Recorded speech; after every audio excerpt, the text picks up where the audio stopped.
The post-games of Pokemon are undoubtedly iconic. Where else can you explore past regions, catch legendary Pokemon, and endlessly beat your rival into a state of depression? But they're not created equally. Some seem to add thousands of hours of gameplay, while others barely exist. So today, we're ranking every Pokemon post-game on a tier list to figure out where they stand, and at the end, I'll tell you which one I think is definitively the best. Here are the basic criteria I'm using. You might notice that the last one, enjoyability, is highly subjective, and that's true, but I think how much we enjoy a post-game is the most important part of it. It doesn't matter how much content there is or how much variety it has if it's all built like the Johto Safari Zone. This means this ranking is fairly subjective, but I like to think I have a pretty holistic view of Pokemon. I like battling, I like exploring, I like catching, I just like Pokemon. So I think even with this subjective criteria, this list is as accurate as a middle-aged Turkish man. Let's get started with the original Kanto games Red, Blue, Green, and Yellow, which are all going in F tier, specifically the Gen 1 games. Yes, we are doing remakes separately in this video because in many cases there are a lot of differences between them and the originals. The original Kanto games have almost zero post-game content. Literally all you get for beating the game is access to Cerulean Cave and Mewtwo, which is kind of cool, don't get me wrong, but compared to what most games offer, it is pitiful at best. I understand that they were the first Pokemon games, and as such, the importance of a post-game wasn't really set in stone for Pokemon games yet. But that doesn't change the fact that this post-game is lackluster by all our metrics. Quantity, it's just one thing. Variety, it's just one thing. Enjoyability, okay, it is pretty enjoyable as long as you don't mind mazes. I do think Cerulean Cave is one of the best designed dungeons in all of Pokemon even to this day. It hits a perfect balance of annoying and rewarding that I think a lot of them struggle to match. But the Gen 1 games still don't really match up to any others because this one cave is all there is. Now, should I give Gen 1 a bit of extra credit for having a post-game at all, considering those games are held together with Scotch tape and a prayer? Yeah, so I'll bump them up to F+. Next is the Johto region, which kind of sets a gold standard with their post-game.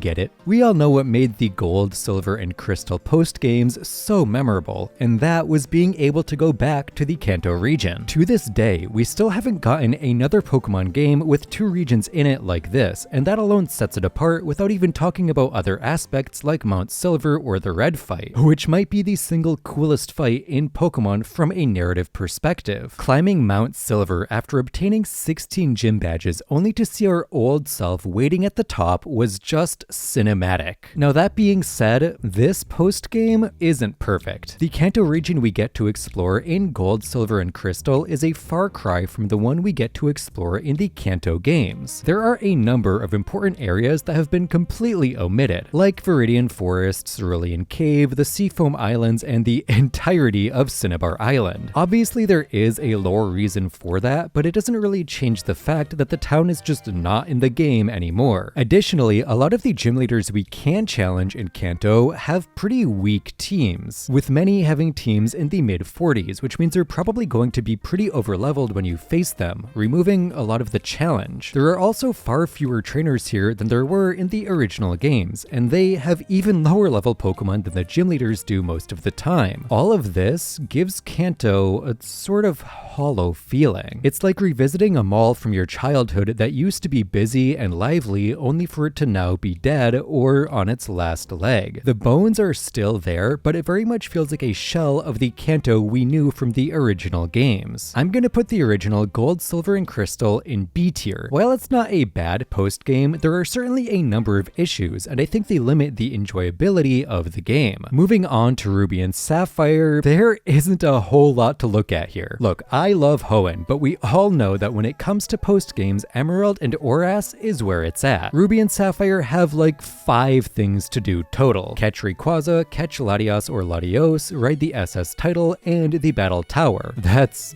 basically it. Oh, and the final Trick House challenge too, excuse me. The biggest issue with all of these options though is they all kind of suck. The Battle Tower is just endless repetitive battles, and while that can be fun in the right setting, Gen 3 is not that setting. Catching the Lotties is annoying at best and frustrating at worst. Sky Tower is probably the worst dungeon in the game, and the challenge it provides feels cheap rather than actually challenging. And riding the SS title, well, that's kind of cool, I guess. Who doesn't love a little boat? It just feels like the game's lack when it comes to all 3 criteria. The quantity of things to do is low, the enjoyment you get from doing them is low, and while there is variety, I don't think it matters that much when it scores so low in the other categories. Ruby and Sapphire have to be a D tier in my opinion, but I cannot say that for our next game, Fire Red and Leaf Green. I love the post-game of these games. They feel like a vacation from the main Kanto region in the best way. The tropical environments, all brand new, feel fresh and relaxing, and the fact that so many of the island's soundtracks feature music from Johto in the Fire Red Leaf Green sound font really brings home that feeling of being away. There's new Pokemon, there's more story, and there's more adventure. The islands feel like they're teeming with life, from the peaks of Mount Ember to the depths of the Sea Vault Canyon. This is how you do new areas in the post-game, not like Kanto in the Gen 2 games. The islands aren't just good for exploring though, they hold a number of important features as well, like the breeding daycare, which is located on Island 4, the trainer tower located on Island 7, and the memorial pillar. The memorial pillar might not seem that important as it's not part of any story relevant to us, but it does showcase a great example of the attention to detail that was put into the Sevi Islands. If you approach the memorial with a lemonade in your inventory, it will prompt you to put it on the grave of Tectonix the Onyx, and in turn, the trainer mourning him will thank you and give you a TM. It's just a touching moment, and I think it partially highlights why post-games are so important to Pokemon games. We don't want to lose the Pokemon that we take on these journeys with us. The Sevi Islands aren't the only thing that Fire Red and Leaf Green has in its post-game though. They're also the first games to introduce an upgraded Elite Four, where you can go through the Elite Four again after receiving the National Pokedex, and they'll have revamped teams at a higher level. This might not seem like much, but I wanted to mention it because it is a staple of Pokemon games now, and it started here. I truly believe that Fire Red and Leaf Green have some of the most underrated post-games in all of Pokemon, and while I do think there are a few games that are better, these are still great without a doubt. They're an easy A tier for me. Another game with an undoubtedly good post-game is Pokemon Emerald. Emerald's post-game is chock full of things to do. You can catch Groudon and Kyogre, get the other fossil that was lost in Mirage Tower, face a buffed up Steven, and rematch the gym leaders, if you get lucky enough to get their phone call, which is super rare and ambiguous in how they're obtained. But the crown gem of Emerald is undoubtedly the SS title. I'm kidding, it's the Battle Frontier. I fully believe that the Emerald Battle Frontier changed the brain chemistry of a lot of children when they first stepped foot in that glorious plaza and heard those trumpets blare. The realization that in addition to 8 gym badges, there were also 14 frontier symbols, all of which could be obtained from the battle facilities, was mind-blowing at the time. And I think even to this day, it is a feature that a lot of people look back on fondly for its uniqueness and the fact that you could spend literal endless hours on this tiny island. I think the Emerald Battle Frontier stands out even from its successors for how unique the battle facilities were. Sure, some of them were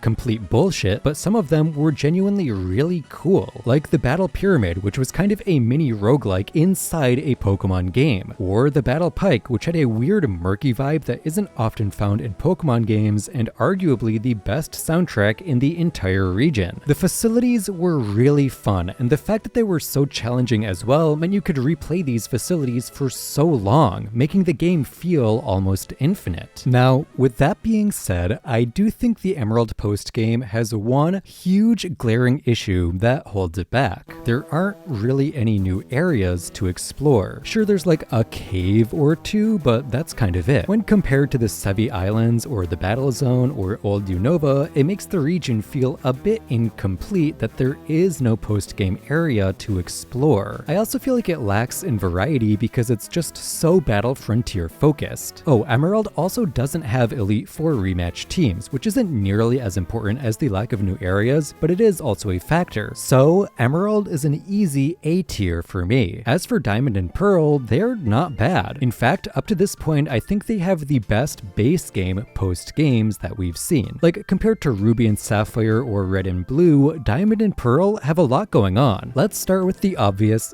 the Battle Zone, the small island that contains the bulk of the post-game content for the Sinnoh games, including the Battle Tower, the Survival Area, the Resort Area, Stark Mountain, and the routes that connect them all. And I gotta say, this area is so fun to go through. I think the route and area design of Sinnoh is probably the best in the entire franchise, thanks to the way so many levels can overlap and intersect. And the post-game areas push that to the max, making every route engaging and fun to explore. I mean, look at Stark Mountain. Despite the simplistic graphics, this has to be one of the most unique environments in Pokemon. But I think part of what really separates Diamond and Pearl's post-game from that of other regions is just how much they unlock in mainland Sinnoh. A number of areas are locked behind the National Pokedex, like Full Moon Island, Turnback Cave, Snowpoint Temple, and the rightmost path of Victory Road with Route 224. There's a lot to do in Sinnoh once you beat the game, and while some aspects aren't as fleshed out as they could be, like the Battle Tower, that is changed quite a bit in Platinum. So I'm going to put Diamond and Pearl in A tier and put Platinum, of course, in S. Honestly, the changes between Diamond and Pearl and Platinum are not as notable as I originally thought, but they're still significant enough to make the game significantly better. The most notable change is obviously the Battle Frontier, which takes the Battle Tower and expands it into 5 battle facilities that test you in different ways. While I do think this Frontier is a bit weaker than Emerald's, I do still think it's very fun, and I'm particularly fond of the Battle Hall and Arcade. Platinum also adds the Lounge to the Survival Area, allowing you to rematch gym leaders and partners with much more realized teams. And it also adds a villa to the Resort Area that you can decorate with super overpriced furniture. Despite the absurdity of the villa, it's actually one of my favorite parts of the Platinum post-game. Just having your own space to decorate is really nice, and it's one of the few times we get to do this in the Pokemon universe. Platinum also adds a bit of post-game story to the Sinnoh region, giving a final conclusion to Team Galactic, and you can also catch one of Dialga or Palkia in the post-game as well. While the additions are not massive between the original Sinnoh games and Platinum, they fall into our 3 criteria really well, both elevating and balancing the post-game very nicely, at least in my opinion. Next is Heart Gold and Soul Silver. But before we get into them, please consider subscribing. Subscribing is one of the best ways that you can support this channel, as it lets me know what kind of videos you are enjoying. So if you like this kind of video and you want me to make more, you should subscribe so that I know that's what you want. Plus, I have a ton of cool videos planned for the next few months, and the best way to ensure you don't miss them is by subscribing. When it came to the original Johto games, I lamented about how the levels of the Kanto gym leaders were too low and how the region felt incomplete. And in some ways, Heart Gold and Soul Silver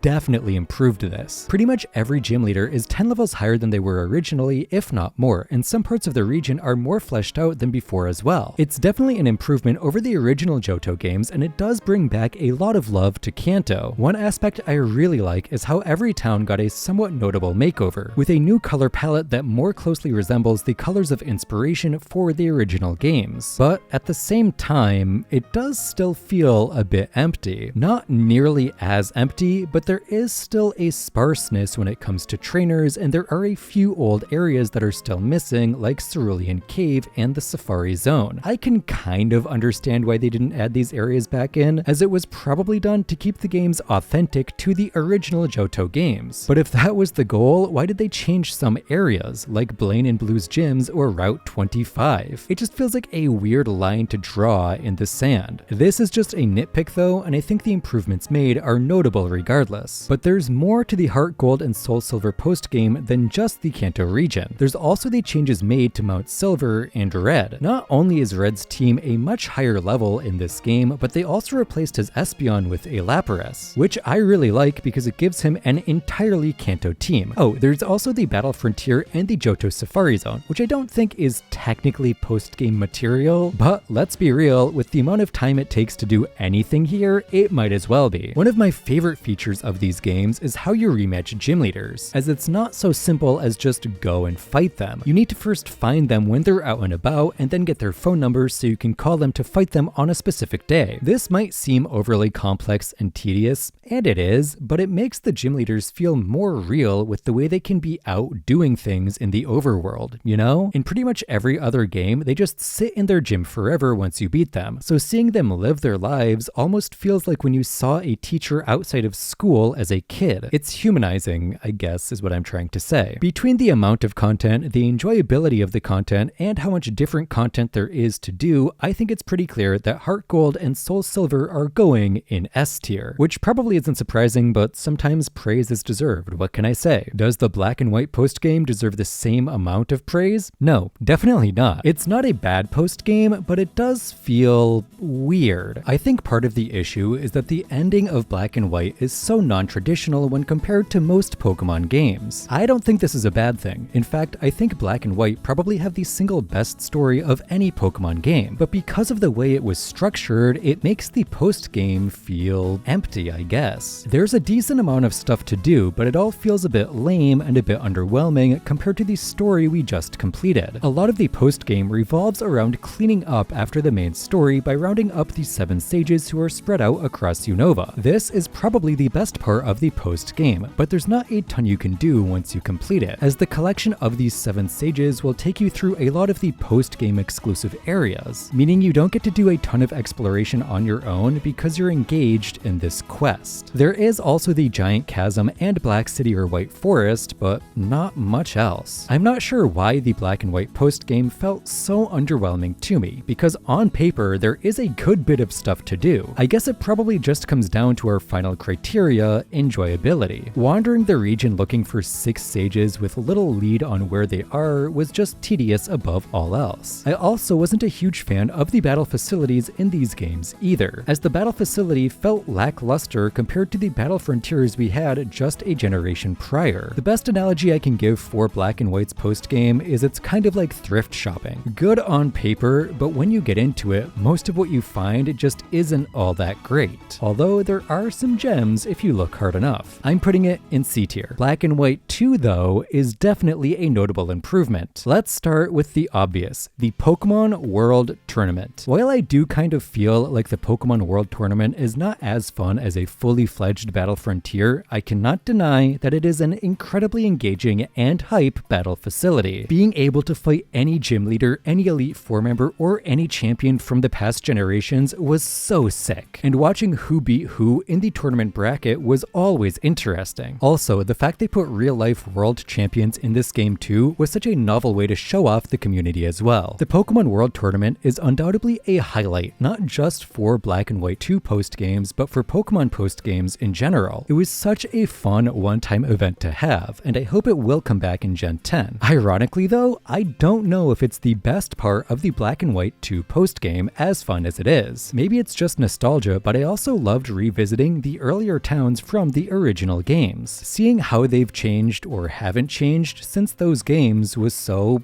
well, nostalgic and a bit sad. Going back to see the mother of the protagonist from the original games is one of the most somber moments in all of Pokemon. Seeing how she's worried about her child but doesn't want to go looking for them in case they come back is just a bit heartbreaking. It always makes me want to go back and talk to our mom in Aspertia or call my mom in real life. For a Pokemon game to invoke any emotion with its dialogue or events is not common, which is why this stands out so much to me here. Another cool feature is that you can fight N in his castle and his teams will change depending on the season. It's a fantastic post-game, and what I've covered here is just a fraction of what you can do. So to me, it is another clear S tier. I cannot say the same for the X and Y post-game though, because there's barely anything to do to begin with. Terminus Cave, Kiliud City, and the Friend Safari are basically all there is. To give credit where credit is due, Terminus Cave is a very good dungeon, one of the best on the 3DS, if not the best outright.